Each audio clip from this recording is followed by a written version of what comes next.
Hello, church. Good morning. Yeah. Para mahina yung palakpakan nyo. Hindi naman para sa akin po yan eh. Para sa Panginoon. Pwede ba natin ilakas para sa Panginoon? Amen. Are you blessed, church? Amen. At tinatawagan ko na po yung mga bagong dating. Pwede na kayong umupo. Pansin ko na puro nandito lahat, ano? Kasi dito malamig eh. Sa kabilang iba yung malamig. Iyon. At maraming salamat po for once again joining us. Dito po yan sa ating online, tama ba? And on-site worship celebration. And today, it's ano na ba ito? Third Sunday of December. And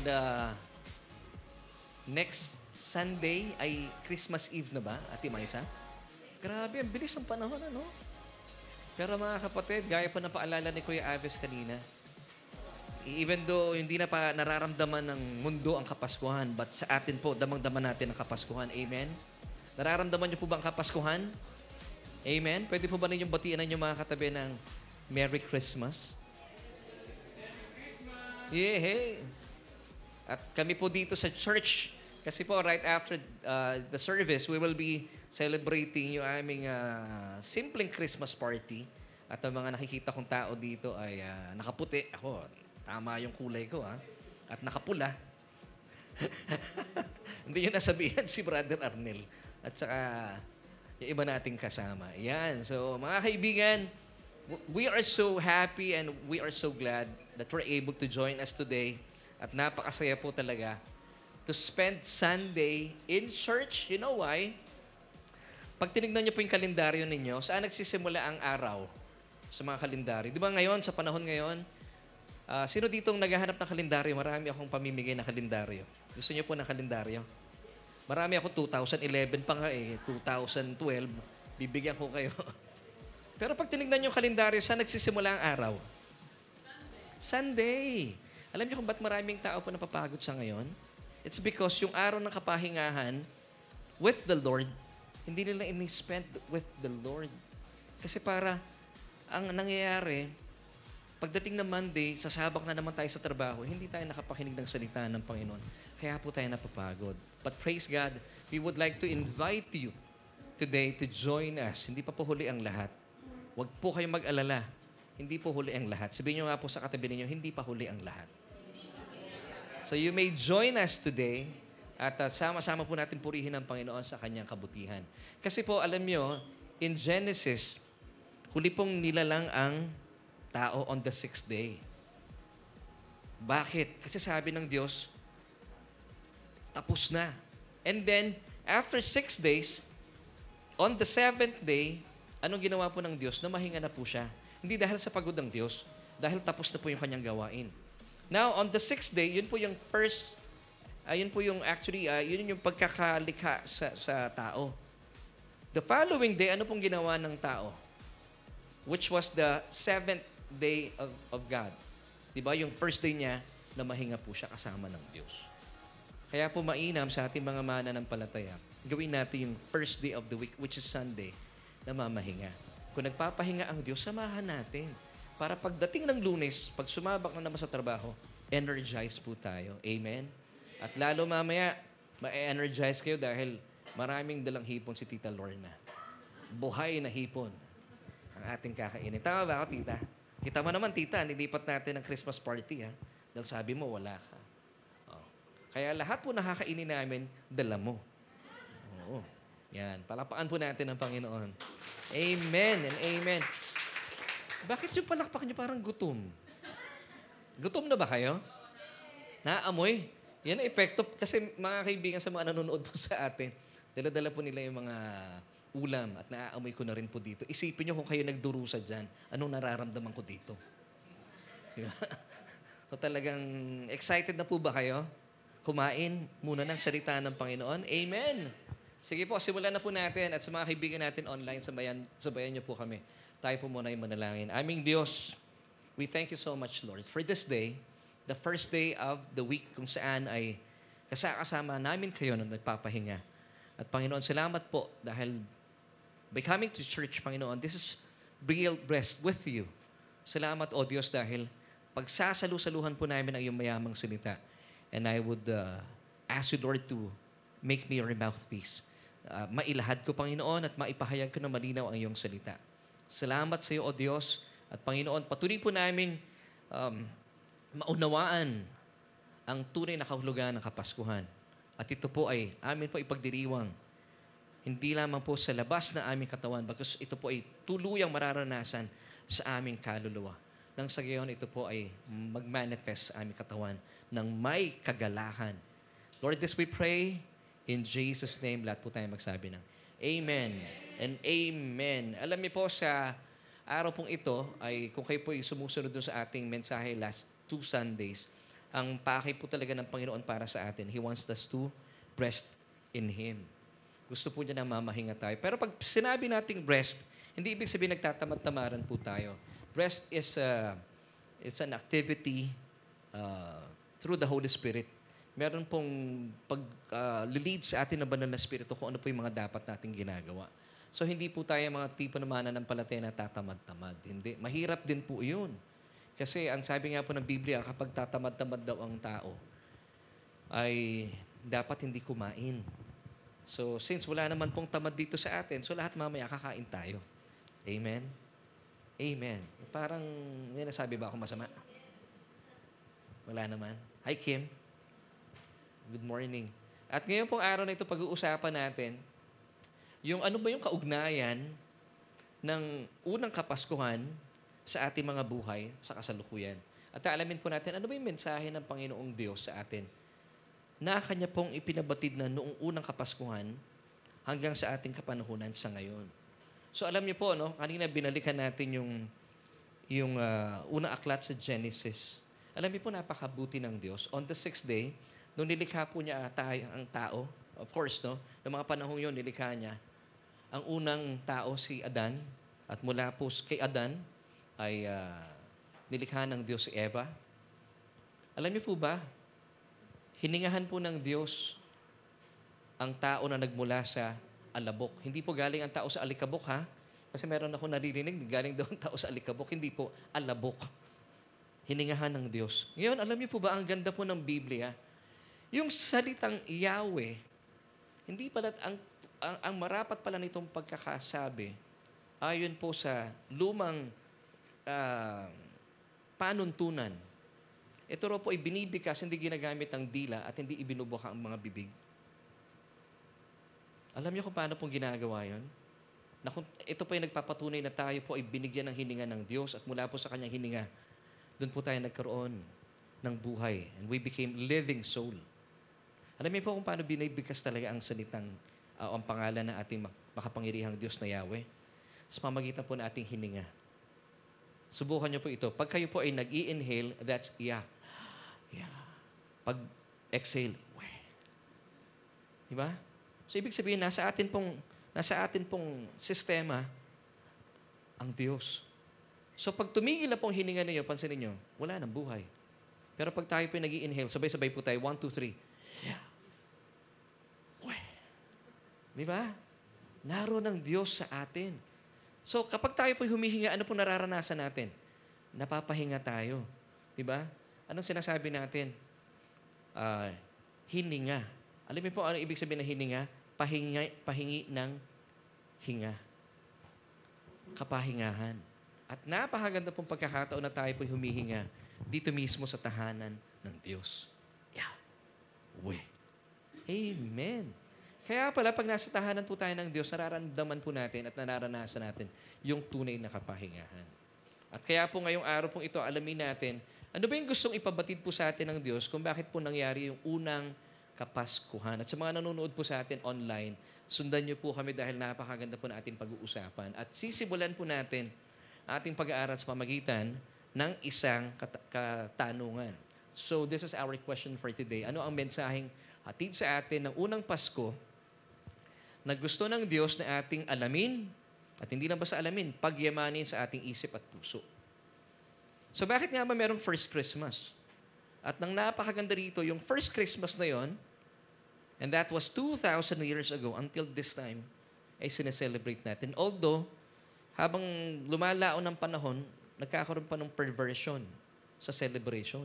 Kasi sa panahon ngayon, karamihan po sa mga tao, kaya po masyadong pagod na pagod din. Ang kanila pong focus kapag Christmas, gaya po ng sinabi ko two Sundays ago, wala na po doon sa celebrant, nandun na po sa celebration. And since Jesus is the reason of the season, dapat nakafocus tayo doon sa may birthday.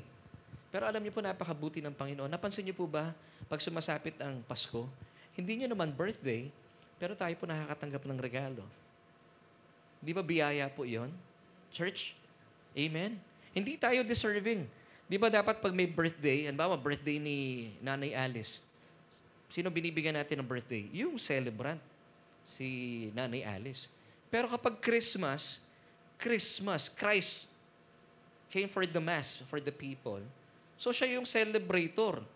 Pero sino pong pinagpapala? Sinong nakakatanggap ng biyaya? Sino? Tayo. So ganun po ang puso ng Panginoon. Sabi ng Hebrews 6:14, surely blessing I will bless you and multiply I will multiply you. Isipin mo ang Christmas, ano? Nawawala sa eksena si Jesus, and yet, hindi tayo kinukundina ng Diyos, and then patuloy pa rin po tayong pinagpapala ng Panginoon. Kaya lang po, kung sakasakali pong wala kayong matanggap na regalo this Christmas, huwag pong sasama ang loob po ninyo. Amen? Amen? Sino po dito nakatanggap na ng Christmas gift? Ayun, si tita. Buti pa kayo. Ang pinakamahalaga po, meron tayong buhay. Amen? Naalala niyo yung pinanood natin last Sunday, yung clip, isang napakagandang advice mula kay Mr. Aga Mulak. Diba? Kung kayo po isumunod sa ating mensahe last Sunday. So, ano po ang mensahe hatid sa atin ng unang Pasko na gusto ng Diyos na ating alamin at pagyamanin? So, hindi lamang natin dapat aalamin po ito, pagkos sa ating pagyayamanin sa ating isip. At syempre, pag ito napagyaman sa ating isipan, bababa sa ating puso at sa ating kalooban at magkakaroon po ng magandang kapahayagan sa ating katawan. Kaya pala, kahit po ang mundo, kahit papalapit na ang Pasko, ay nakasimangot sila. Pero dahil nauunawaan po natin ang ibig sabihin ng gustong ipakahulugan ng Diyos sa unang Pasko, kahit sila pong lahat ay nakasimangot na, pero tayo po merong ngiti sa ating mga puso na nagmamanifest sa ating mga labi. So, practicein na po natin ngayon yan. Pwede po bang ngitian nyo ako dito? Kasi minsan nahirap din magsalita pag hindi nakangiti yung mga kinakausap ko eh. Para bang meron ako nasasabing mali ba? Kasi ngitian nyo nga po ako. Iyon, no? Masarap makipagkwentuhan pag nakangiti yung kausap mo eh. Yan. So, ang atin pong message for today, it's entitled, Christmas and Christ's Cross. Ano po yung kaugnayan ng Christmas sa krus ng ating Panginoon doon sa krus ng Kalbaryo? Amen? Are you ready, church? So, let's dive in sa napakagandang mensahe sa atin ng Panginoon. Alam niyo po, ang Panginoong Hesukristo, napakabuti po ng kanyang kalooban. Kanya pong sinunod ang pakay sa kanya ng Diyos Ama, na siya po'y isinilang sa sabsaban. At dahil po sa kanyang pagsilang, meron po itong kaakibat na mabuting balita. Kaya nga po ang Biblia, pag ito po'y binabasa natin, nagtataglay po ito ng napakaraming mabuting balita. Especially, nung dumating po ang Panginoong Hesukristo sa mundong ito. For God so loved you, so loved the world that He gave His only begotten Son, that whoever believes in Him should not perish but have everlasting life. So Jesus came, yung kanyang first coming, to be a Savior. In Greek, yan po ay soter. Pag sinabing soter, deliverer. Deliverer from what? From sin. For God so loved you that He gave His only begotten Son, that whoever believes in Him should not perish. Kasi po yung kasalanan, pag nanatili po ito sa atin, mapapahamak tayo. Now, if you put your trust in Jesus, hindi ka lang mapapahamak. Hindi ka lang mapapahamak talaga. But you will have everlasting life. Kaya pala, nung dumating po ang anghel, ibinalita po ito sa mga pastol. Ito ang sabi nila. In Luke chapter 2, verses 10 to 11. Then the angel said to them, yung them po dito mga pastol. Mga pastol po ito, do not be afraid, for behold, I bring you good tidings. Yung good tidings po, in other words, good news of great joy. So, ito pong daladala nilang mabuting balita po yung maghahatid sa mga taong nagkaroon ng kapahayagan na hindi lang basta kagalakan, bagkus talaga namang nananaga ng kagalakan. Dakilang kagalakan, which will be to all people. Alam niyo, ito pong dakilang kagalakan ito, pwede kong ihambing sa aking karanasan. way back 2001, if I'm not mistaken. Nung tinawagan po ako, ito i-share ko lang po, ng isang sinalihan kong competition na ako raw po ipasok sa top 12. Ay, grabe po yung kagalahan ko. Tumalon talaga ako, nauntog ako sa doorknob. Baba ng doorknob eh. Nauntog pa eh. Ganon yung kagalahan. So this is not just joy, but great joy. So dapat ito po yung nararanasan natin. Which will be to all people. Na nagkaroon po ng kapahayagan about this good news. Then verse 11 tells us, "For there is born to you this day in the city of David a Savior." Yung Savior po dito in Greek, soter. Sabihin nyo nga po, soter. Who is Christ the Lord? Yung Christ po dito in Greek, Christos. Alam niyo po ibig sabihin ng Christos? The Anointed One. Yun ibig sabihin ng Christos. So naparito po ang bugtong na anak ng Diyos to be the Christ, the Christos, the Anointed One, to save us from our sin. Amen. So napakaganda pong paalala po ito sa atin ng salita ng Panginoon. At maganda po dito ay alamin natin, bakit nga ba napakagandang balita po at paano tayo nakakasigurado na si Jesucristo talaga ang Mesaya na ipinadala ng Diyos sa ating mundo. Alam niyo po ba, even po yung mga propeta in the Old Testament, talagang inaabangan po nila itong Kristong ito. At paano po tayo makakasigurado na yung sinasamba nating Jesucristo ang siyang Mesaya, tagapagligtas, at siya po yung dahilan ng Pasko. Yun po yung pag-uusapan natin.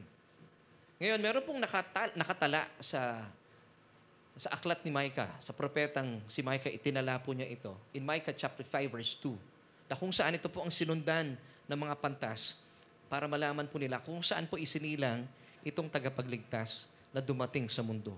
Tagapagligtas na bugtong na anak ng Diyos. Mababasa po natin ito once again in Micah chapter 5 verse 2. "But you, Bethlehem Ephratah, though you are little among the thousands of Judah, yet out of you shall come forth to me the one to be ruler in Israel, whose goings forth are from of old, from everlasting." So dito po, makikita natin mula po sa aklat na ito, pinapatotohanan that Jesus indeed is the Messiah na hinihintay at hinihintay ng mga Israelita na ibinigay ng Diyos Ama. But the sad truth is, until today, hindi pa rin po tinatanggap ito ng mga Jewish people. Pero praise God, pinaniwalaan po natin mga Hentil. Amen. So balikan po natin ang kasaysayan at para makita natin, talaga bang si Jesus ang anak ng Diyos na ipinadala sa atin bilang ating soter, bilang ating Savior, bilang ating deliverer mula sa kasalanan. Now, ano pong significance at ano pong gusto pong sabihin ng Panginoon? Bakit ipinanganak si Jesus sa Bethlehem? Now, pag pinag-uusapan natin ang katanungang ito, ang laging sumasagi sa isipan ng maraming tao, gaya nung tinanong ni Kuya Eman last Thursday. And by the way, praise God, yun pong gawain natin, yung ating first campus ministry sa Las Piñas National High School, Almansa, was successful. At we praise God for Eman. Ang ganda po ng kinalabasan. Salamat sa mga friends and sponsors natin na naging kaagapay natin sa gawain yun. And isa po sa tinanong ni Kuya Eman doon at nasagot ng mga bata, saan ipinanganak ang Panginoong Jesus? Sabi nila, sa Bethlehem. May nagsabi, sabsaban para may narinig ako. Ang hinihingi kasi ni Kuya Eman yung lugar. Pero maraming tao sa ngayon, hindi po nila maibigay yung eksaktong lugar. Alam niyo po ba sa Biblia, meron dalawang Bethlehem. Pero ang Panginoong Jesus, ipinanganak sa Bethlehem Ephratah. Sabihin niyo nga po, Bethlehem Ephratah. So what's with the Bethlehem Ephratah? Alam niyo po ibig sabihin ng Bethlehem? Beth is house. Yung pong lehem. Bread. So pag sinabing Bethlehem, house of bread. Now what is Ephratah? Fruitfulness. Wow! So ano pong pinapakita dito sa atin ng Diyos pag sinabing Bethlehem Ephratah? Ito pang isang magandang balita po sa atin. Ibinigay po ng Diyos ang kanyang bugtong na anak bilang bread of life. Remember that Jesus is our bread of life according to John chapter 6 verse 35. Now ano pong ginagawa niyo sa tinapay? Kagaya nung last Sunday, nagdala ng tinapay si Brother Gio. Ang sarap ng tinapay, hindi ko na naabutan. Naubos ka agad. Para lang siyang isang alaala. Ang bilis na wala. Anong ginagawa natin sa tinapay pag nakakita po tayo? Hindi mo man na sinasabi na, wow, perfect naman itong pagkakagawa ng tinapay. Itong ganda ng tinapay. Ano pa ginagawa niya sa tinapay? Gaya nung ginawa niya nung last Sunday. Kinain, inuubos. Yun po ang gusto ng Panginoon from us. He wants us to feed from Him. Para tayo po yung maging productive, maging fruitful. Amen. So yun po yung significance, yun po yung first point natin, why Jesus was born in Bethlehem, Ephrata. Because Jesus, as the bread of life, when you come to Him, hindi ka maubusan ng tinapay. Gaya po na naranasan ko last Sunday. Hindi naman sa nagpaparinig ako kay Brother Gio. Na may dala siya ngayon. Kasi nabalitaan ko, napakasarap ng tinapay na yon. Wala pong pressure, walang pressure. Pero totoong napakasarap ng tinapay na yon. No, di ba? Ang Panginoon po, higit pong napakasarap po niya na tayo po ay kumakain sa Kanya. And He loves it when we feed from Him. And then, kapag tayo po'y kumakain ng salita ng Panginoon, anong nangyayari po sa atin? Tayo po'y lumalakas at mga taong malalakas ay nagiging productive. Pansinin nyo, kapag kayo po ay pagod na pagod sa trabaho, wala kayong magawa na trabaho, hindi kayo productive. Pero kapag kayo po ay punong-puno ng tinapay, nakita ko nung last Sunday yung mga maliliksi dito, palagay ko yan, yung mga tsumibog ng tinapay ni Brother Gio. Yun yung masasaya nung Sunday. So, mga kapatid, if you want to be energized, to be fruitful and productive in your life, feed from Jesus. Feed on Him. Amen. Now, sabi po ng Hebrews 10:25, ito po napakagandang talata, not forsaking the assembling of ourselves together, as is the manner of some, but exhorting one another. And so much, the more as you see the day approaching. Napakaganda po ng church. It's because dito po sa church, kapag kayo po ay nandulupaypay sa buhay ninyo, sa labas ng church, narito po ang mga kapatiran para to encourage you. Amen. Diba? Kapag kayo po ay nag-iisa sa inyong kwarto at may problema po kayo po ay kandidato para biktimahin ng kalaban. Diba yung mga may problema, kapag nilalapitan mo, anong sinasabi nila? Ito po yung nalulugmok sa problema. Leave me alone. Gusto ko mapag-isa. Yung mga taong ganyan, lalo nalulugmok sa problema. Pero kapag kayo po ay kasama natin, at talaga namang kayo po ay nararanasan po natin ang encouragement ng bawat isa dito sa church, lumalakas at lumalakas po tayo. Now, truth to ponder. At sagutin po natin yung question na ito. Why was Jesus born in Bethlehem, Ephrata? Beth means house, Lehem means bread, and Ephrata means fruitful. Now, this is true to think about. If you want to be fruitful, sino po dito gusto maging fruitful or productive? Amen? Lalo tigit ngayon 2024. If you want to be productive or fruitful this coming 2024 in your life, always feed from our Lord Jesus, who is the bread of life, according to John 6:35. Sabi niya doon, I am the bread of life. And you are to feed on Christ's word in the house of the Lord. And that is your local church. Amen? Para hindi po kayo nagkakaroon ng church hopping, maganda meron kayong local church. At doon po tayo kumakain ng salita ng Panginoon. Amen and amen. At so, akmang-akma po ito ng pangako ng Panginoon sa atin. Sabi niya in John 10 verse 10b, I came that they may have and enjoy life. So, hindi naman po tayo binigyan ng buhay. Gusto niya i-enjoy natin ating mga buhay. So, paano tayo nag-i-enjoy sa buhay? Ito ba yung buhay na lagi lamang po kayong nalulungkot? Yung tipong nakaganon lang kayo sa bahay? Yan ba ang buhay na nag-i-enjoy? Yung tipong ang hirap mong lapitan, hindi ka nag-i-smile. Ito ba yung buhay na enjoy? Paano tayo magiging pagpapala sa ibang tao kung nakita nyo nakasimangot to? Lalapitan ka pa, oops, naku, nakasimangot to, hindi ko lalapitan to. Pero pansinin nyo, pag kayo po'y nakasmile lagi, lapitin kayo ng tao. Mag-experiment kayo, pag nakasimangot kayo, walang lalapit po sa inyo. So ito pong binigay sa atin ng Panginoon. I came that they may have and enjoy life and have it in abundance. Now, pinaliwanag dito yung word na abundance. To the full till it overflows. Nag-uumapaw. Amen. Ito yung kagalakan natin. Kagaya kanina habang nag-aawitan po tayo, wala tayong pakilamanan sa isa't isa. Basta ako magpupuri sa Panginoon. Talagang itataas ko ang kanyang kapurihan. Di ba? Kanina na pinapansin ko po kayo eh. Ako lang yata pumapansin sa inyo. Ako hindi nyo pinapansin. Habang tayo nagpupuri sa Panginoon. Magandang attitude po iyon. Ibig sabihin, nagkakaroon tayo ng talaga namang personal na pagpupuri at pagsamba sa Panginoon. Amen and amen. So once again, ang Panginoon po, gaya ng pinag-usapan natin kanina, Jesus was born in a manger. Now, gusto ko pong itama ang mga mali nating mga akala. Akala po natin, and since tayo po'y namamasyal sa iba't ibang mga malls, pinanganak po ang Panginoong Jesus sa isang napakagandang sabsaban. May mga dayami, ibig sabihin malambot yung kanyang hinihigan. Pero actually, the truth is, Jesus was born just to die. Kaya po nung sinilang ang Panginoon, nilagay po siya ng kanyang mga magulang, wala po silang mapasukan na anumang inn. Dahil puno-puno po nung araw po iyon. So dito po, kinalinga po sila ng mga pastol at inilagay po siya sa isang stony manger. Kagaya po nitong nakalagay natin sa picture. Alam niyo po itong stony manger na ito, kasyang-kasya yung bata, dito po kumakain yung mga tupa.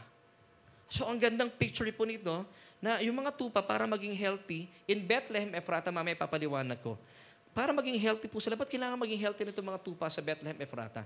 Kumakain sila. So nung nilagay nila ang Panginoong Jesus at doon po siya nilagay sa sabsaban, ito yung stony manger. So habang kumakain sila, nagiging kagamit-gamit po itong mga kakaibang mga tupang ito na ipinanganak at inalagaan sa Bethlehem, Ephrata. So what's with Bethlehem, Ephrata? So mga kaibigan, dito po muna tayo. FYI, sa ganito pong sabsaban ipinanganak ang Panginoon. Plus, ang paligid po niya, syempre, lugar po ito ng mga tupa. Hindi po mabango yung lugar ng Panginoon. Nagkalat po dito yung mga kulay brown na mga, hindi ko na ipapaliwanag kung alam po yun. Alam niyo na kung ano yung ibig ko sabihin. Kasi meron tayong kakainin mamaya, baka maalala niyo eh. So pinag-uutos ko, huwag niyo alalahanin yung mga brown na sinasabi ko. Okay? So ganito po ka sagwa, ganito kahirap, at ganito po ka hindi kagandahan ng amoy ng paligid ng Panginoon na kung saan doon po siya isinilang. So this is the truth. Hindi po maganda kinalagyan ng Panginoon. Now, ano po nakikita nyo dito sa sabsabang ito? Mukha rin po siyang tomb, di ba? Dahil si Jesus po, nung siya po ay namatay, inilagay din po siya sa isang stony tomb. And that's why, indeed, Jesus was born just to die. Wala pong mga magulang na hinayaan po ang kanyang anak na isilang para lang mamatay. Alam niyo kung kanino pong idea yon? Sa Diyos Ama. At buong puso po ibinigay ng Panginoong Jesus ang kanyang buhay. At buong puso niyang binigyan po ng katuparan ang pake ng Diyos na siya po isilang sa isang hindi kagandahang lugar. Masakit po yan sa likod ng bata. Sa likod nga lang ng mga taong kakagaya natin. Sino po dito natutulog sa matigas na higaan? Amen? Naranasan natin yun, di ba? Ito po ang tigas. So, ito po pinapakita sa atin talaga, really, that the truth is, Jesus was born just to die. So, napakabuti ng Panginoon. So, sa mga katotohanan ito, ay malinaw po ang mensahe na palatandaan po na ibinigay po ng Panginoon sa atin, ng Panginoong Diyos sa ating Panginoon, para lamang po mamatay, magdusa alang-alang sa kaligtasan ng sino mang mananampalataya po sa atin. Amen. So why was Jesus born in Bethlehem, Ephrata? So if you want to be fruitful in your life, always feed from our Lord Jesus, who is the bread of life, and you are to feed on Christ's word in the house of the Lord, the local church. Kasi yung mga ganito pong uri ng katotohanan, hindi po natin maririnig sa labas ng church. Only in church. Kasi di ba for the longest time, sino po dito ang sa tagal ng panahon akala natin isinilang ang Panginoon sa isang magandang sabsaban? Di ba? Nung kabataan natin, nakikita natin sa COD. Alam niyo po yung COD sa Cubao? Di ba, tita? Nakita natin, ang ganda ng Belen. Pero sa totoo lang, malayo po sa katotohanan yun. Napaka sagwa po ng kinalagyan ng Panginoon nung siya po ay isilang. So tayo po ay ma-feed tayo sa mga katotohanan at makita natin ang puso ng Diyos para sa atin. Amen. Babalikan natin ha. So yung stony manger na yon, doon pala kumakain yung mga tupa.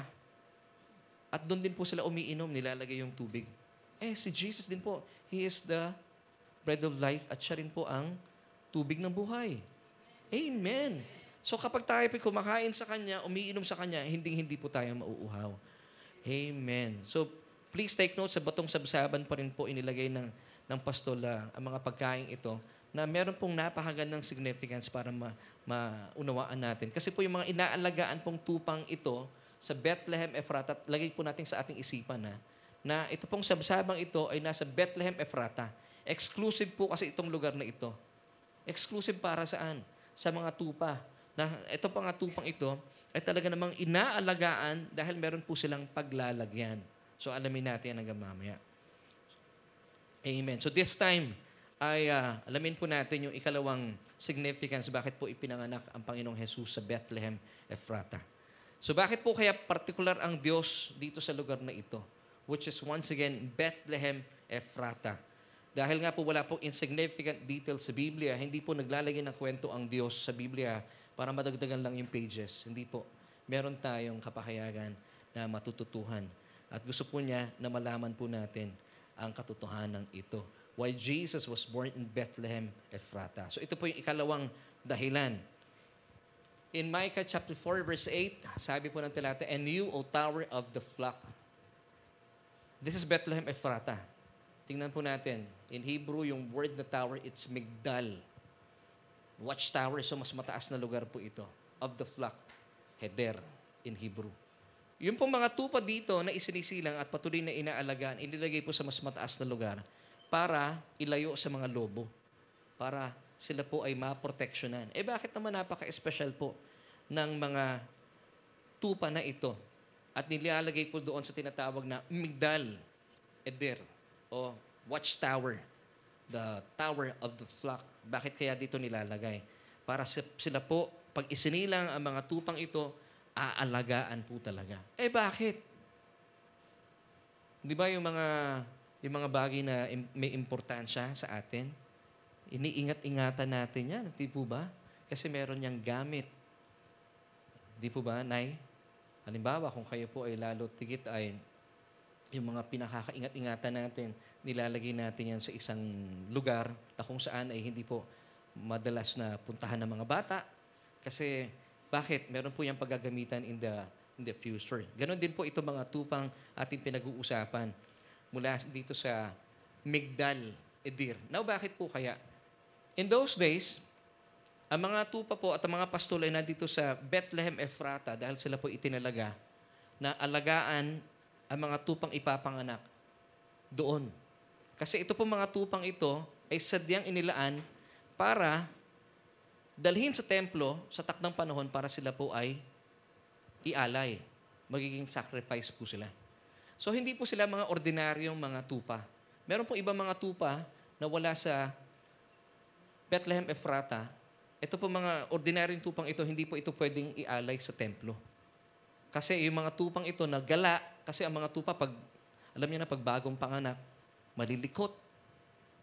Malilikot po mga tupa Now, yung mga ordinaryong tupa na wala po sa Bethlehem Ephrata, hindi po ito pwedeng ialay sa templo. Dito po makikita nyo sa kasaysayan, kapag ang mga tupa po ay dinala sa Tower of the Flock or dito sa Bethlehem Ephrata, binabalot po ito in swaddling clothes sa lampen. Nakakita na po kayo ng lampen? Naalala ko nung bata ako, wala pang Pampers nung araw no? Naabutan na ba ni Bob yung Pampers?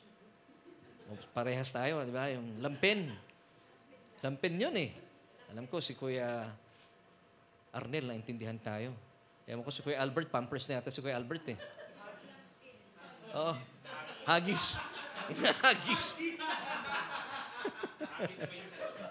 Kami rin noon, lampen, pag gamit na, hinahagis na rin sa labahan. So dito, yung lampen, in swaddling clothes, binabalot po yung mga tupa pagkapapanganak. Dahil malilikot po sila. Alam niyo kung bakit? Kasi yung mga tupa pong ito ay napaka-espesyal. Dahil ito po mga tupang ito, hindi po kagaya ng mga ordinaryong tupa, sila nga po ihahandog sa templo pagdating ng takdang panahon. Now, bakit po sila binabalot sa lampen? Dahil sa kalikutan, baka po sila mabalian ng buto. Baka po sila mapilay. At para maiwasan na sila po yung magkaroon ng gasgas, magkaroon ng sugat sa katawan. Ganon po sila ka-espesyal. At mamahalin po ito mga tupang ito. Now, once again, para sa takdang panahon, pag ito po ay sinuri ng mga kinauukulan, titignan yan nakarapat dapat ba silang dalhin doon sa templo para isakripisyo. Amen? So ito yung mga ibang klaseng mga tupa, mga high-end po ng mga tupa ito.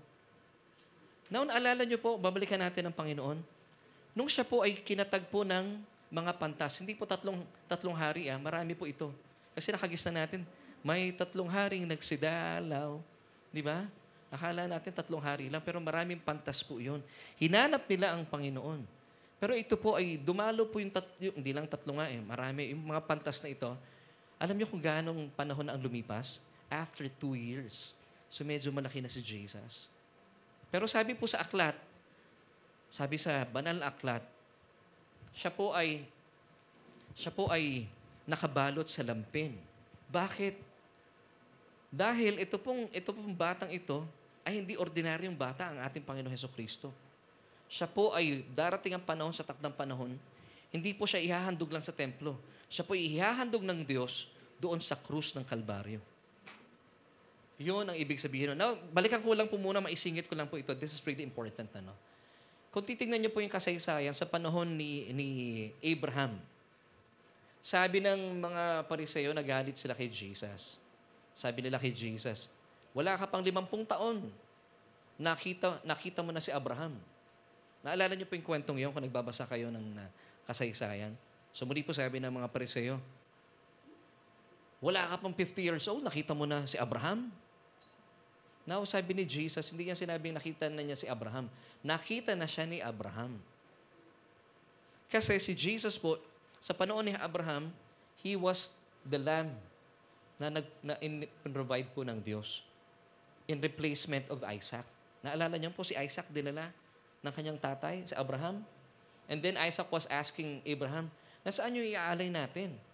Sabi ni Abraham, God will provide. And then nakita po ni Abraham na talagang sugo ng Diyos, itong tupang lalaking ito, nakita niya na meron po isang tupang lalaki na nasuong, sumabit yung kanyang sungay doon sa mga sanga.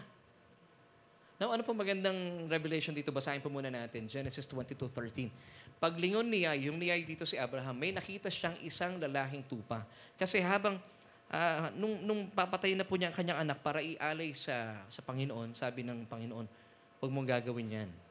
So, nag-provide po ang Diyos ng tupang lalaki for Abraham. And then, ito po yung nangyari in Genesis 22:13. Paglingon ni Abraham, may nakita siyang isang lalaking tupa na ang mga sungay ay napasabit sa mga sanga ng kahoy. Ito ang kinuha ni Abraham at inihandog sa harip na ang kanyang anak na si Isaac. So, kung makikita nyo, bakit sumabit yung sungay? Nasaan ang sungay ng tupa? Nasa ulo. Now, ang gandang revelation nito. Yung tupang ito, padala ng Panginoong Diyos. Bakit sumabit yung ulo? So, ibig sabihin, pinapasok niya talaga yung kanyang katawan, papalapit kay Abraham. Yun yung first reason.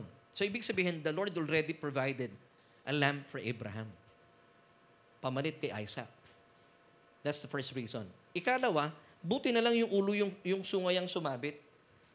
What if ang pasok ng tupa ay patagilid? Hindi po pwedeng ialay ni Abraham yung tupang yun. Kasi pwedeng magasgasan, pwedeng mapilayan, pwedeng masugatan. Kaya pala napaka-precious ng tupa na yun. And then, kinuha po ni Abraham yun, provision ng Diyos, at inialay na po itong tupang lalaking ito, kapalit ni Isaac. So, ibig sabihin talaga, na noon pa man sa panahon ni Abraham, yung mga inaalay para sa Diyos ay walang bahid ng dungis. Walang sugat, walang kati-kati. Tingnan nyo nga po yung katabi ninyo kung may mga nararamdaman na hindi kagandaan sa balat. Hindi pwedeng ialay sa templo yan. Nakuha nyo po yung point? So, balikan po natin itong pinag-uusapan natin. Balikan natin itong mga tupa sa Bethlehem Ephrata. So, gusto ko pong ilatag sa inyo, So, para po sa mga kadarating lang, si Jesus po ay ipinanganak hindi lang basta-basta sa Bethlehem. Meron pa kasing isang Bethlehem. Pero particular po ang Diyos sa Bethlehem Ephrata. Okay, say this with me, Ephrata. Para matandaan po ninyo, yung Bethlehem Ephrata, dito po inilalagay yung mga tupang isinisilang para sila po ay alagaan. Binabalot sa lampin para hindi po maging malikot at para makaiwas, maproteksyonan sa pagkakabali ng mga buto nila. At para hindi magasgasan, hindi masugatan. Dahil in due time, dadalhin po sila sa templo para ialay. At ang mga inaalay po sa Diyos, bilang sakripisyo, walang bahid ng dungis, walang kate, walang sugat, walang bali, walang pilay. It should be perfect. On the Day of Atonement, ang tawag po dyan ng mga Hudyo ay Yom Kippur. Pag inaalay po yung mga tupang ito, para sa kasalanan ng mga Hudyo. Yung mga utupan nung araw, ginigilitan lang. And then yung dugo ang kailangan. Para yung dugo po ng mga tupang ito ang siyang tatakip sa kasalanan ng mga Israelita. For how long? For 12 months. According to Hebrews chapter 10. Now, ito rin po, sabi ng Panginoong Diyos, nangyayari po ito in the Old Testament. Ayaw po ng Diyos itong mga ganitong klaseng pag-aalay according to Hebrews chapter 10. Then finally, after 1,500 years, dumating na po yung unang Pasko in the person of Jesus Christ. Kaya po sabi ng John chapter 1 verse 29b, Behold the Lamb of God who takes away the sin of the world. Di ba kinakanta po yan sa simbahan? Kordero ng Diyos. Sige nga, church. Ba tayo nyo kantahin? Kantahin nyo lang. Sige lang. 1, 2, 3. Kordero ng Diyos na... Anong mali doon sa song na yon? Hindi na po siya nag-aalis. Nag-alis na. Past tense. Kordero ng Diyos na nag-alis ng mga kasalanan ng sanlibutan. Maawa. Wala na yung maawa ka. Kaya po tayo niligtas ng Diyos, hindi siya naawa. Dahil mahal na mahal tayo ng Diyos. Yun po yung sobrang nakaka-inlove sa Panginoon. Alam niyo po yung babae doon sa likod na yon, yung sabi niya dapat nakaputi pero mukhang naka-brown, no? Hindi sumunod sa color coding. Nakita niya? Siya nagsabi ng color coding pero ibang suot. Pinakasalan po ako ng babaeng yan, hindi dahil sa naawa siya sa akin, kundi dahil minahal niya ako at patuloy niya ako minamahal. Amen? Merry Christmas talaga. Ngayon, tingnan niyo po ito. Hindi po naawa sa atin ng Diyos. Kaya po tayo niligtas ng Diyos dahil mahal na mahal na mahal tayo. Kaya po yung kantang kinakanta po ng karamihan sa ating mga kababayan, mali po iyon. Kaya po wag ninyong kinakanta, maawa ka, Hindi po, mahal kayo ng Diyos. Kasi pag kinakanta yun, naaawa ako sa mga kumakanta, naaawa ako sa inyo eh. Pero pag naintindihan niyo po ang tunay na kapahayagan ng salita ng Diyos, For God so loved you that He gave His only begotten Son, that whoever believes in Jesus should not perish but have everlasting life. So Jesus saved you, God saved you, not because naawa siya sa'yo, but because He loves you so much. For God so, pwede namang sabihin na lang ng talata, for God loved the world, pero nilagay po ng Holy Spirit yung word na so. Ano ibig sabihin ng so doon? Sobra. Di ba? May intensity yung pagmamahal ng Panginoon. Hindi na basta mahal lang kita. Mahal na mahal. Yung word na so, in other words, with intensity. Amen. So mga kapatid, kapag naintindihan po natin ang katotohanan ito, talaga mai-inlove kayo sa isang Diyos na unang nagmahal po sa atin. He saved you not because naawa siya sa atin, but because He so loved you. Yung pagmamahal ng Diyos may intensity. Kung ang pinakamataas po intensity, 10, nandun siya sa 11. Yun ang pagmamahal ng Diyos sa atin. Wow! Mga kapatid, napakaganda po ng Kapaskuhan. At ito po ang mensaheng ito. Now, sa panahon po ng lumang kasunduan ng kautusan, nanatili po sila dito.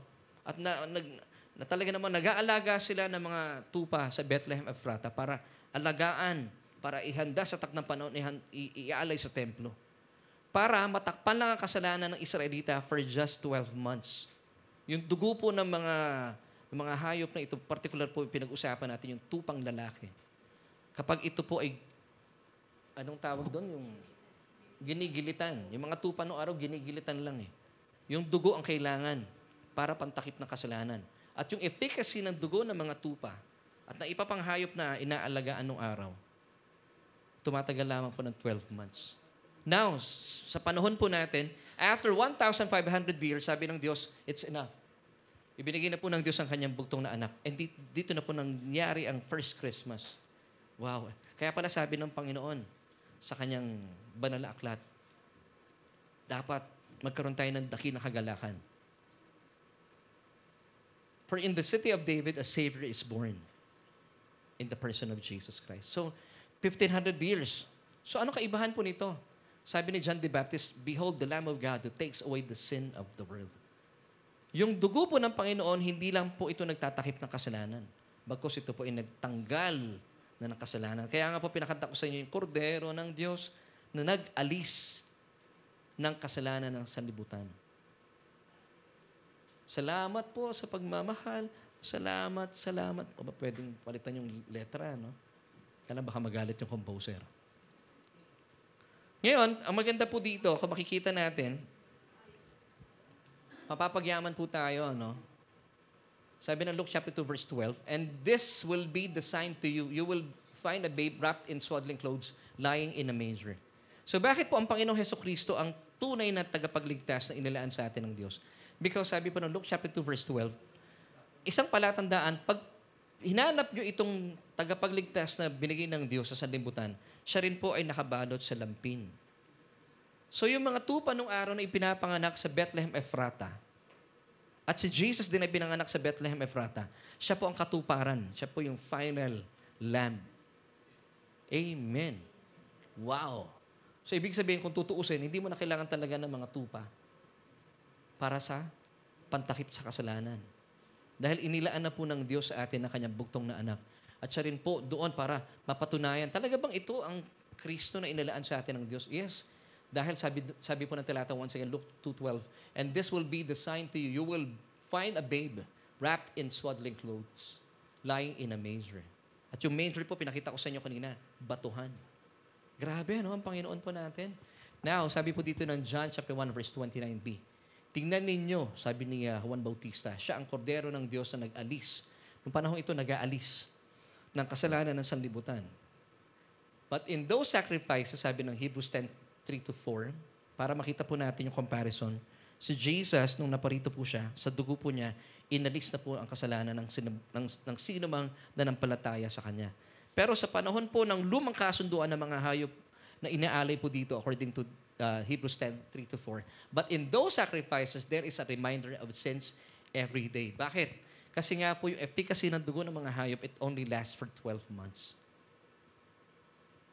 Ito po yung ginagawa nila on Yom Kippur, the Day of Atonement. "For it is not possible that the blood of bulls and goats could take away sins." Pero si Jesus po, He was able to take away our sins. For how long? Kung ito pong dugo ng mga hayop, it only lasts for 12 months, gaano po ang kapangyarihan ng dugo ng Panginoon? It lasts for how long? Forever. Kasi hindi naman po tinakpan yung ating mga kasalanan. Pinawi pa. Now, balikan ko lang po ito para makita natin ang napakagandang Kapaskuhan. Unang Kapaskuhan. Sa panahon po ng lumang kasunduan ng kautusan, nag-aali po sila ng tupa. Yung mga tupa, ginigilitan lang. At yung dugo kailangan para pantakip ng kasalanan. Sabi po ng marami mga mananampalataya sa ngayon, ang mga himala daw po, ang kagalingan ay hindi na available. And even sabi nila, ang mga mananampalataya, pag ikaw ay tunay na mananampalataya, dapat naghihirap ka sa buhay. Now, I beg to differ. I don't believe it. Yung mga tupa nung araw, ginigilitan lang because they need just the blood to cover the sins for 1 year. Pero si Jesus po, hindi po siya ginilitan ng leeg. Wala pa po siya sa krus ng Kalbaryo, nagdurusa na po siya sa kamay ng mga tao. Ano po ibig sabihin nun? At sa krus ng Kalbaryo, hinubaran po siya. Even po yung kanyang saplot ay ginawa pang pinagpustahan pa. So ibig sabihin, nakahubad ng Panginoon doon. Ano ibig sabihin nun? Yun pong ating kahihiyan, niyakap niya, para anuman po mga kahihiyan meron kayo, tapos na po yung panahong yun. Bakit po nawala ang kanyang saplot? Sa kanyang kahirapan, bagaman siya po ang pinakamayaman, nangyari po ito para sa kanyang kahirapan, matamasa po natin ang ating kayamanan. Anong sabi ng 2 Corinthians 8 verse 9? "For you know the grace of our Lord Jesus Christ, that though He was rich, yet for your sakes He became poor, that through His poverty, we, believers, might become rich." And of course, Isaiah 53 verse 5 at saka 1 Peter 2:24. Doon po sa krus ng Kalbaryo, actually wala pa sa krus ng Kalbaryo, hinahataw na siya Nagkaroon na po ng latay ang kanyang katawan. And of course, pagdating sa krus ng Kalbaryo, kung ano po mga masasakit na ginawa ng mga tao sa Panginoong Jesus. Ano po ibig sabihin nito? Hindi lamang po kasalanan ang kinover ng Panginoon sa krus. Kasi yung lamb, pag ginilitan yun, patay na yun eh. Pero si Jesus, excruciating death po ang naranasan niya. So ibig sabihin, dugo, kailangan pong tumigis ang dugo. Ano pong significance ng dugo? Para pawiin ang ating kasalanan. Wow! At pinako pa siya sa krus ng Kalbaryo. Bakit po siya pinako? Anong significance? Mga kapatid, tinubos po tayo sa sumpa ng kautusan. Kasi under the old law-keeping covenant, pag hindi po kayo nakasunod sa kautusan, may kasama pong sumpa yun. Si Jesus po nakasampay sa krus ng Kalbaryo. Ibig sabihin, dahil po inangkin niya lahat ng hatol ng Diyos, ang sumpa ng kautusan, lahat ng sakit at karamdaman, kahihiyan, kaya po siya nakapako sa krus, hindi nakatapak yung paa niya sa lupa. Ibig sabihin, sa langit, hindi siya tinatanggap. Even po ang mga tao sa lupa, hindi rin siya tinatanggap. Kaya po siya nakahang sa krus. Di ba kapag kayo po sa opisina niyo, may ginawa kayong masama, tinanggal kayo sa posisyon ninyo, anong posisyon mo na ngayon, Bob? Nakahang. Di ba yung mga tao sa opisina na nakahang, anong posisyon mo ngayon? Wala eh, nakalutang ako eh. Di ba mukha tayong kahiya-hiya? Yun po yung nangyari sa Panginoong Jesus sa krus ng Kalbaryo. Naging kahiya-hiya po siya para tayo po'y parangalan. And mind you mga kapatid, ito pa maganda, na hindi po nagawa ng mga tupa sa Bethlehem Ephrata, na nagawa ng Panginoon. Ang Panginoong Hesus Kristo po ay nagdusa for how many hours? 6 hours. Ano po ibig sabihin nun? Number 6 in the Bible is the number of man. Ibig sabihin, lahat po ng pagdurusa at pighati ng tao, tinapos na niya sa krus ng Kalbaryo. And that's why He said, it is finished. Amen. Yun po ibig sabihin ng Kapaskuhan. Mga kapatid, so bakit po nagdusa ang Panginoon? Dahil naisin po niya maranasan natin. Bilang kordero ng Diyos, sabi po once again ng John 1:29, Behold the Lamb of God who takes away the sin of the world. Hindi po biro ang kahirapan na dinanas ng Panginoon dito. Kaya nga po mga kapatid, even though ang mundo po hindi nila nararanasan ang Kapaskuhan, dahil siguro sabi nila, ang mamahal ng bilihin talaga naman po napakamamahal ng bilihin. Parang hindi Pasko, pero kapag naintindihan po natin ang tunay na ginawa ng Diyos sa kanyang bugtong na anak sa krus sa Kapaskuhan. At dahil may Pasko, may kinalaman po ito sa krus ng Kalbaryo. Kasi kung walang Pasko, walang krus ng Kalbaryo. Amen? So behold the Lamb of God that takes away the sin of the world. And Jesus was successful. Kaya po sabi ng Panginoon, it is finished. So ngayong Pasko po, maganda, habang sineselebrate po natin. Kahit wala pa yung December 25, balik-balikan po natin ito. Ang mga katotohanan ito. Kaya pala isinilang ang Panginoon sa Bethlehem Ephrata. He was a type of the Lamb. And this time, He became the Lamb of God. Kordero ng Diyos na nag-alis ng kasalanan ng sanlibutan. Bakit? Ito po ang pakay niya. Bakit lahat po na yun? Hindi po siya pumayag, nagilitan lang. Talagang naranasan po niya ang karimari-marim na kamatayan, masakit na kamatayan. Because sabi niya dito in John 10 verse 10b, I came that day. Sino po yung day? Tayo, mga mananampalataya sa Kanya. May have and enjoy life. Church, hindi lamang po gusto ng Panginoon magkaroon ka ng buhay, but He wants you to enjoy life. Ang mga nag-i-enjoy ba sa buhay ngarag, nahihirapan? Hindi. Ang mga nag-i-enjoy relaxed. Diba? Come on, church. Relax. Sino po dito yung relax? Hindi kayo nagpa-panic buying. Pastor, panic lang ako eh. Wala kang pambuying. Hindi po. Hindi tayo ganoon. I came, sabi ni Jesus, that they may have and enjoy life and have it in abundance. Yung word abundance, minagnify pa, inamplify pa na amplified version. To the full, till it overflows. So this is the life, the kind of life God wants you to have. Amen.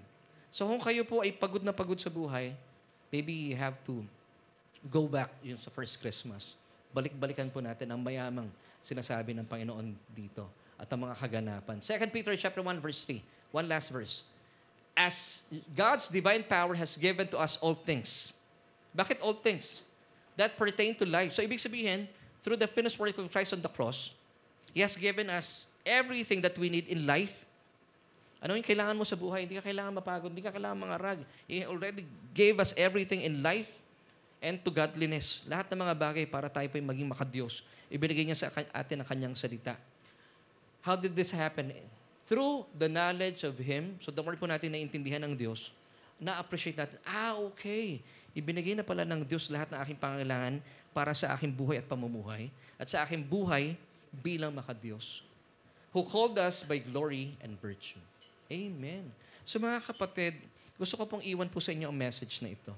If you are a believer in Christ, tanggapin po natin, this is the real truth. Isipin mo, real na truth pa. God has provided you everything that you need. Wala na po kayo talagang hahanapin pa. Last Sunday, sinabi ko sa inyo, daig niyo pa po si Daniel Padilla dahil nasa inyo na ang lahat. Amen. Naalala niyo yun? Amen. Now, balikan po natin question natin. Ano po ang mensaheng hatid sa atin ng unang Pasko na gusto ng Diyos na ating alamin at pagyamanin sa ating isip at puso? Without Christmas, o sabihin na natin, without Christmas, there will be no Christ's cross on Calvary.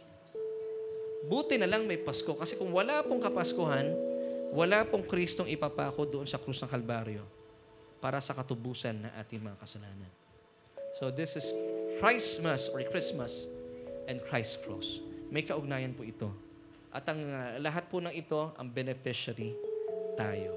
Sabi mo sa katabi mo, ikaw pala ang beneficiary ng Pasko. Kaya pala, ikaw ang tumatanggap ng regalo. Isipin mo, birthday ni Jesus. Pero, ang tumatanggap ng regalo, tayo. Mga kapatid, before we move on at kausapin ko po yung mga newcomers, para po ito sa mga kapatiran natin. I would like to challenge you today. Since malapit na ang Kapaskuhan next week na, no? Next Monday. Di po ba, gaya na sinabi ko kanina, pag Pasko ang may birthday si Jesus. Pero as we all know, biyaya po ito, tayo tumatanggap ng regalo. Di ba? That's unmerited favor. Pag birthday ni Brother Gio, automatic yun dapat ang regalo kay Brother Gio, birthday niya. Pag birthday ni Kuya Albert, automatic yun. Saan ka ba naman nakita na happy birthday, Albert, tapos binibigay mo kay Ate Maisa yung regalo? Nonsense yun, di ba? Kinakanta pa natin, happy birthday, Albert. Happy birthday, Albert. Tapos yung regalo binibigay natin kay Ate Maisa or sa akin. It doesn't make sense. Pero po ang Panginoon, through His grace, 2,000 years ago, hanggang sa panahon natin sa ngayon, siya may birthday, pero tayo pa rin po ang binibiyayaan niya. So I would like to challenge you today, kung kayo po ay may kapahayagan ng mensahe ng Kapaskuhan, why not this time? Alam ko po wala tayong maireregalo sa Panginoon. Pero can I encourage you to give Him a gift? Ano po yung gift natin sa Panginoon? Magtiwala lang tayo sa Kanya. Magtiwala lang po tayo sa Kanya. Kasi sa totoo lang, wala naman tayong, we can't afford to give Him a gift. Wala tayong maibibigay na gift sa Panginoon. Alam niyo gusto ng Panginoon na gift mula sa atin? This Christmas, sabi lang ng Panginoon, anak, kung pagod na pagod ka na, ito lang ang gusto niya. Pagtiwalaan mo ako. Take my yoke upon you. Angkinin po natin itong yoke na binibigay sa atin ng Panginoon. Sabi ng Panginoon sa inyo, huwag kayong maging busy. Remember the word busy? B-U-S-Y. Being under Satan's yoke. Kapag kayo po ay sobrang busy at ngarag na ngarag, maybe you're taking the yoke of Satan. But Jesus is encouraging you, take my yoke upon you and learn from me. Alam niyo po itong learn from me, take my yoke upon you and learn from me, itong phrase na ito, pag binasa niyo ang Matthew 11:28 until 30, sa message version, sabi dito ni Jesus, learn from me the rhythms of grace. So ibig sabihin, pag dinadala natin ang light and easy yoke ng Panginoon, this is the rhythm of grace. Hindi mahirap ang buhay. Enjoy life. At simulan po natin ito. By taking Jesus' yoke, we're giving Him the gift. Sinasabi natin sa Panginoon, Lord, thank you. I believe in you. Pero sa totoo lang, tayo pa rin po napapagpala. Tayo pa rin na binibigyan ng pagpapala ng Diyos. Ang buti ng Panginoon po, ano? Pwede po ba natin palapakan ng Panginoon? And church, I would like to invite itong ating mga kaibigan online or kung meron man po ditong wala pang, I believe lahat po kayo may relasyon na sa Panginoon. But kung kayo po ay wala pang relasyon sa Panginoong Jesus at kayo po ay pagod na pagod sa buhay, God is inviting you, God is encouraging you to take the yoke of Jesus and learn from Him. Nandito po ang ating church. We would love to be with you every Sunday. May Bible study po tayo. Samahan niyo po kami. Now, kung pagod na po kayo, simple lang sabi ng Panginoon, tanggapin mo siya bilang iyong Panginoon at tagapagligtas. And learn from Him. And see and experience the rhythms of grace. Wow, ang sarap po nun. So, pastor, ano pong gagawin ko? Just pray this prayer with me. Sumabay po kayo sa panalangin. Tanggapin niyo ang Panginoon. Buksan po ninyo inyong mga labi. Kalinsabay na inyong mga puso. So, sabihin niyo po ito.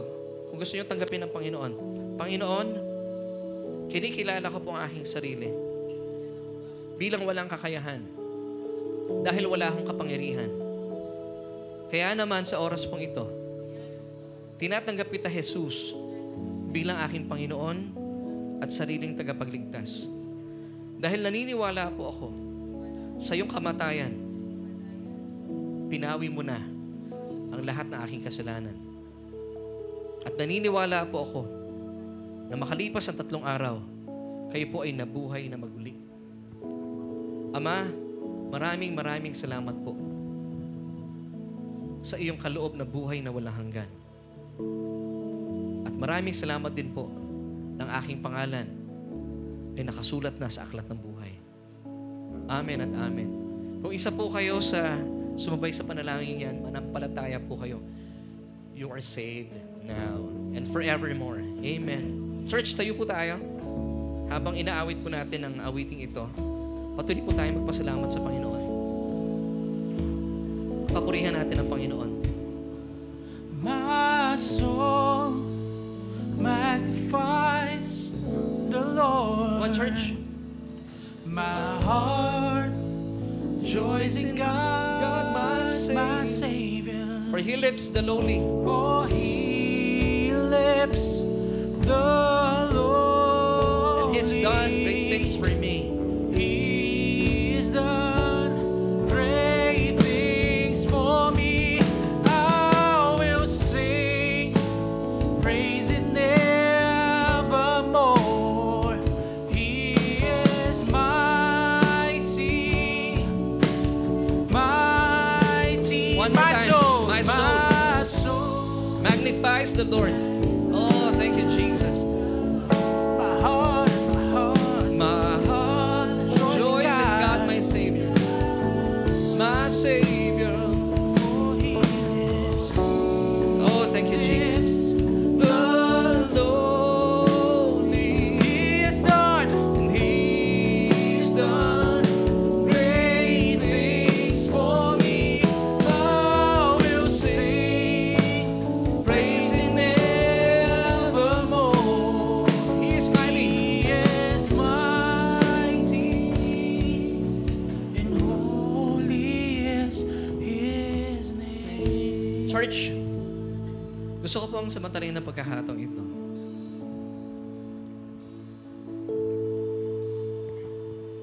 Pwede po ba nating balikan ang mga nakalipas na panahon na kung saan for the past 11 months, nasa ika-12th month na po tayo, last month of 2023. Pinabayaan po ba kayo ng Panginoon? Hindi po ba hindi? Maraming pagkakataon, tayo po'y nagkamali ng pagpapasya, nakasuong tayo sa gulo. Pero sino po nagligtas sa atin? Ang Panginoon pa rin. You know why? Kaya po siya isinilang sa Bethlehem Ephrata to be your Savior. Yung ano natin mga kapatid, yung mga kaganapan pong ito, gawin nating mabuting alaala. Huwag po kayo mag-dwell sa mga pait ng buhay o mga sama ng kalooban. Maaari nangyari po yun dahil pagkakamali natin, kakulangan natin, o ang kalaban po ang nasa likod nito. O may mga taong hindi po natutuwa sa atin. But the truth is, wala po sa likod nito ang Diyos. Because He wants the best for us. He wants the best for you. And the bottom line is because He loves you so much. So I would like to invite you, church, to be grateful sa Panginoon. Yun po yung susi. By being so grateful, minamagnify po natin ang pangalan ng Panginoon. that He is so good, we have a good Father. At kapag naging grateful po tayo sa Kanyang kabutihan, ibig sabihin, we are in agreement with God's truth that He loves us so much. Alam niyo, sabi po ng 1 John 4:18, kapag tayo po'y naniwala na mahal tayo ng Diyos, and it's true, ano man pong takot sa buhay, papawiin po nito. Ngayon, kaibigan, kung kayo po'y nanonood online, kayo po'y mananampalataya na, this is the litmus test. Kung kayo po'y natatakot sa buhay ninyo, maybe in the future, iniisip mo, ano kaya mangyayari sa akin sa kinabukasan? Nakakatakot. Ayon po sa Biblia, hindi po kayo naitatag sa pagmamahal ng Diyos. But this is good news. I would like to tell you that God is so in love with you. Mahal na mahal ka ng Diyos. At kapag alam mo, mahal na mahal ka ng Diyos, ako rin po, hindi ko alam ang mangyari sa 2024. But one thing for sure, ipinanganak po ang ating Panginoong Jesus at ang pangalan niya, Emmanuel. Hindi po Emmanuel eh. Hindi siya E-M. Alam mo yung first two letters ng pangalan ng Panginoon? Meaning God with us. Emmanuel. I am. And that is God. Ibig sabihin, whatever your needs are, sabi ng Panginoon sa atin, I am your provider. Meron kang problema sa sakit, I am your healer. Kaya po siya, Emmanuel, ibig sabihin, He will never leave you nor forsake you. Kaya wag po tayong mangarag, be restful in His love. Consent yourselves to be loved by God. Mahal po kayo ng Diyos. At church, ako po bilang pastor ninyo, gusto ko po kayo nakikita, kahit meron tayong pinagdaraanan, pero magpayakap po tayo sa pagmamahal ng Diyos. Hindi kayo pababayaan ng Diyos. Amen. Kami po nasa full-time ministry. May 2 anak, mga binata at dalaga na, pero hindi kami pinabayaan ng Panginoon. Dahil naniniwala kami, mahal kami ng Panginoon. Kayo rin po, hindi kayo pababayaan ng Panginoon. At I declare, ito pong darating na 2024, mas makulay po ang ating kakaharapin. Amen? Do you believe it, church? At sa mga nanonood po online, pakilagay po sa comment section, Amen! So church, magpipray tayo. Magpipray po tayo sabay-sabay. Hindi tayo magmamakaawa sa Diyos because magpapasalamat po tayo. At idideklara po natin ang nalalapit na taon na makulay at punong-puno ng buhay. Because ibinigay sa atin ng Diyos ang kanyang Emmanuel. Ibig sabihin, God with us, hindi tayo iiwanan ng Diyos. He is the great I am. First 2 letters ng Emmanuel, I am. Amen? So let's pray, church. Panginoon, aming Diyos, aming Ama, salamat po sa iyong mensahe. At Panginoon, amin po naintindihan kung bakit po isinilang ang iyong bugtong na anak sa Bethlehem Ephrata. Siya po ay isang tagapagligtas. Ang nag-iisang tagapagligtas na inalay mo sa mundo para sa kaligtasan namin mga mananampalataya sa kanyang mga tinapos na gawa sa krus ng Kalbaryo. O Diyos, dilayan ko po sa oras pong ito. Tulungan niyo po ang bawat isa po sa aming mga kapatiran, on-site and online. Sa katotohanan, O Diyos, napakahirap po ng buhay sa mundong ito. Kahit po papadilim ang aming buhay, o buhay sa mundong ito, pero bilang mga mananampalataya, bilang mga anak mo, naniniwala po kami, magliliwanag at magniningning po aming mga buhay dahil kami ay nasa iyo at kayo po ay nasa sa amin. Hindi man po namin alam ang magaganap sa darating na kapanahunan, sa darating na bagong taon. But one thing for sure, we believe that kami po ay mananagumpay dahil kay Kristo Jesus. Mga kapatid, sabihin po natin sa Panginoon lahat ng inyong mga kabigatan, lahat ng inyong mga takot. And then, angkinin po natin ang pagmamahal ng Diyos sa atin. Panginoon, napapakinggan mo ang tinig ng bawat isa ng iyong mga anak. Tulungan niyo po kami na angkinin, Panginoon, at paniwalaan na hindi mo kami binibitawan ng iyong yakap dahil mahal na mahal niyo po kami. At kapag kami po ay naitatag sa iyong pagmamahal, anumang pong takot at pangamba, ito po ay pinapawi na. Salamat sa iyo, O Diyos. Salamat, Panginoon, sa nagliliwanag namin at nagniningning na bagong taon. At ngayon pong Kapaskuhang ito, ang liwanag, Panginoon, ng iyong salita ang siyang makikita sa aming mga buhay. Punong-puno ng kagalakan, kapayapaan at kapahingahan. Ngayon at magpakailanman. At ito po ay aming panalangin at pagpapasalamat sa matamis na pangalan na aming Panginoong Jesus. Lahat po tayo ay magsabi ng Amen at Amen. Palapakan natin ang Panginoon. Amen. Church, thank you for joining us. See you next Sunday. Okay. So, sige po, makakaupo na tayo.